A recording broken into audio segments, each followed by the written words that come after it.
Hi guys, I'm sitting here with Bjørn.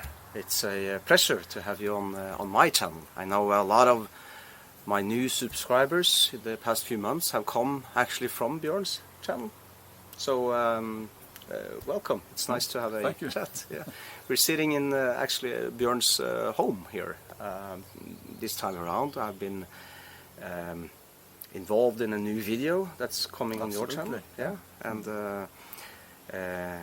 it was a very pleasant talk we had. And it's always good to have your perspective as a historian.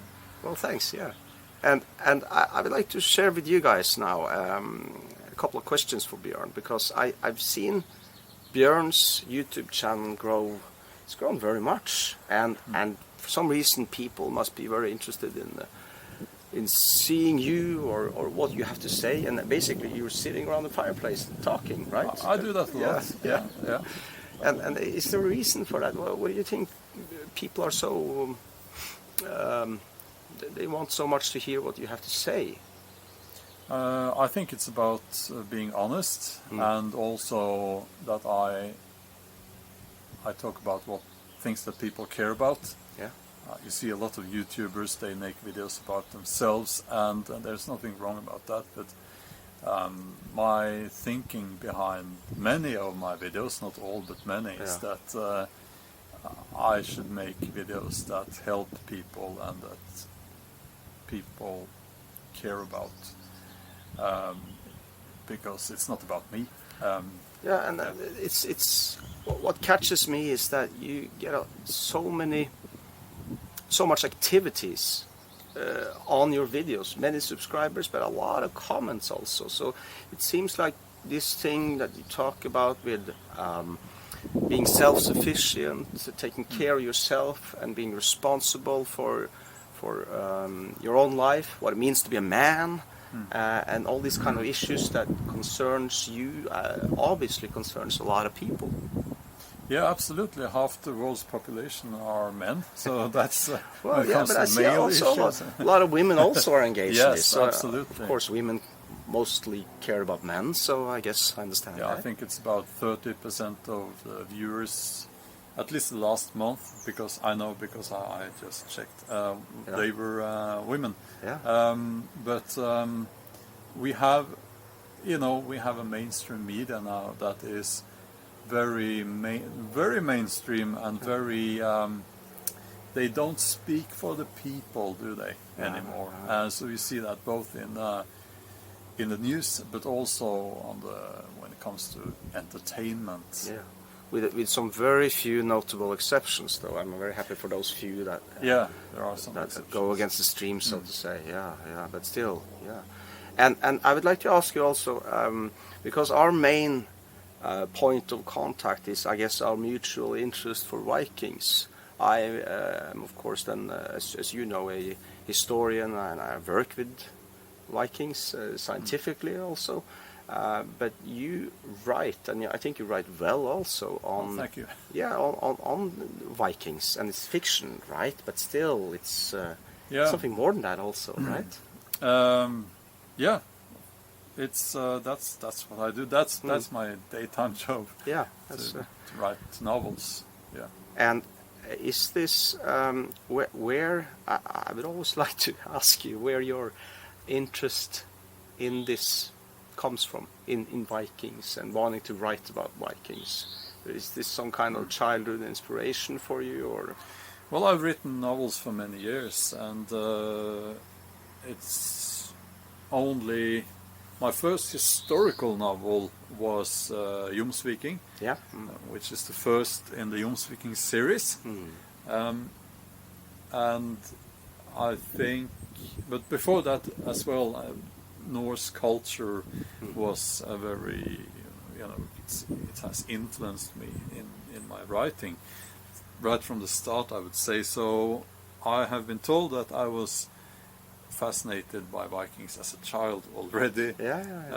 So I don't know where it comes from, but I've become more aware of this after I became an adult, and I've been searching and reaching out to that part of my culture. And the reason for that is that I suppose you, as I, feel that we've got a lot to learn from that, from Absolutely. the Vikings, and Yes. that we can use in everyday life, in our mentality sets and Yeah. values even. Yeah, it's part of our identity, basically. Have you written something about the Vikings down in Istanbul, Constantinople, and the Varangian guards there, or is that something you want to do? It's not been something I haven't. Now, how to? The way it works is I go where my main characters go. Yeah, yeah. And they haven't been there yet. You have a relationship with them. Yeah, you follow, I haven't been there yet, and I don't know exactly.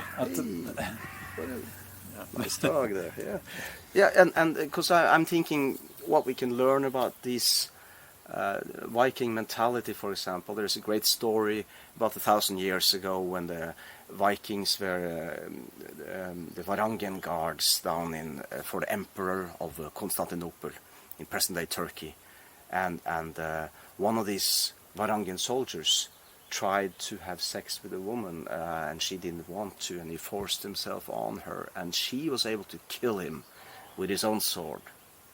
And the very next day... Well done. yeah. But the very next days, and this is what's been recorded in Byzantine sources, so that's very interesting in itself. The very next day, his comrades, his fellow comrades, came back to the house of this woman and gave her all the belongings to this man, to state that this is unacceptable, what he tried to do, and here are his belongings.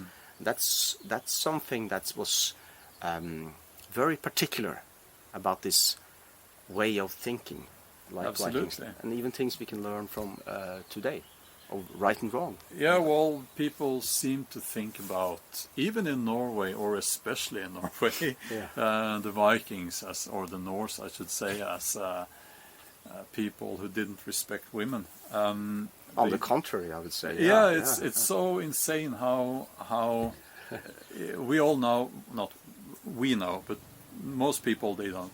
We know where that comes from, culturally and historically, but it's false, and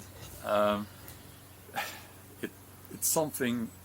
It's one of many things about people's perception about the Vikings that makes me frustrated on an almost daily basis. And I've had experience myself with. Here's another dog coming. Hey. I've had experience myself with professors who want to keep that stereotype of the savage beast, in a sense, as a root, a core of the Viking, when in fact it's not correct at all. And the more they try to kill the Viking in recent history traditions, the more he has survived. And I think Viking as a trademark is some of the most well-known trademarks in the world today. And this is something we can take advantage of, like people like you and me, because we can tell a different story, a more true story, I would say. And also, and this is important, as a man, you can find a belonging and wisdom in the Norse culture, or so-called Viking culture, which you cannot find in modern politically correct, if I can say that, culture. and this warrior code, I personally see a connection with the warrior code to the of the Vikings, to the later chivalry code. Absolutely. And also to the 19th century Victorian model of what it means to be a gentleman, which is even today remnants of what a gentleman is. It's part from that chivalry, and as we know, chivalry is from the French, but it's not from the French, it's from the Norman Vikings, of course. Yes. And this is part of what we know in early Scandinavian society was very, very important. You are what you are, but you are also what you say. And there are many good things to know about that. And I'm so happy that you use your voice and your pen to tell people about this. Does any of your books come in English now, or how is Not this? yet. Yeah, but you're working on that, right? My agents are on it. Yeah.